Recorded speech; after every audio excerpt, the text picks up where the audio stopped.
Right breaking news చూస్తున్నాము. ఓవైపున విదేశాల్లో Gulf దేశాలకు సంబంధించిన దాడులు జరుగుతున్న నేపథ్యంలో ఇరాన్ అధ్యక్షుడు ఆ దేశాలకు ఇతర దేశాలకు క్షమాపణలు చెప్పారు.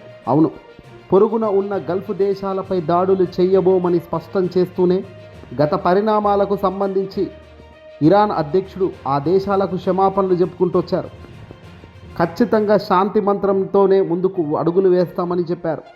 ఇరాన్ శాంతిని కోరుకునే దేశమని, ప్రాంతీయ స్థిరత్వం కోసమే సైనిక చర్యలను నిలిపివేయాలని నిర్ణయించుకున్నట్లు ఆయన వెల్లడించారు. సమస్యలను, చర్యలను దౌత్యం ద్వారా పరిష్కరించుకోవాలని మేము అనుకోవడం లేదన్నారు. దౌత్యం ద్వారా పరిష్కరించుకోవాలని ఆయన ఆకాంక్షించారు.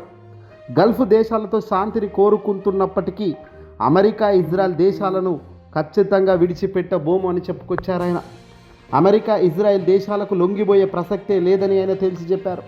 తమ సార్వభౌమ అధికారం విషయంలో రాజీ పడబోమని తెగేసి చెప్పారు. ఈ ప్రకటనతో ఇప్పుడు ఒక్కసారిగా షేక్ అవుతోంది. అమెరికా సైతం దీనికి ఘాటుగానే రిప్లై ఇస్తుంది. ఈ రాత్రికి అంటే మార్చి 7వ తారీఖున రాత్రి ఊహించని పరిణామం ఉంటుంది అంటూ కూడా అమెరికా సంచలన ప్రకటన చేసింది. ఈ ప్రకటనకు ఇలా ఉండగానే రష్యా అధ్యక్షుడు పుతిన్తో మాట్లాడామని, ప్రాంతీయ ఉద్రిక్తతలను తగ్గించడానికి రష్యా తనకు మద్దతు ఇస్తుందని ఇరాన్ అధ్యక్షుడు చెప్పుకొచ్చారు. అంతర్జాతీయ ఒత్తిడి మరియు యుద్ధ భయాల నేపథ్యంలో ఇరాన్ తన వైఖరిని మార్చుకొని పొరుగు దేశాలతో సంబంధాలు బలపరుచుకోవడంతో పాటు అమెరికా, ఇజ్రాయెల్ మీ వైఖరికి మేము లొంగబోము అంటూ కూడా చెప్తూ ఉండడం ఇక్కడ విశేషం. ఈ దాడులు చూడబోతే ఇప్పట్లో ఆగే పరిస్థితి అయితే లేదు. ఇరాన్ తన పొరుగు దేశాలతో స్నేహపూర్వకంగా ఉండాలని డిసైడ్ అయింది కాబట్టే ఈ ప్రకటన చేసింది.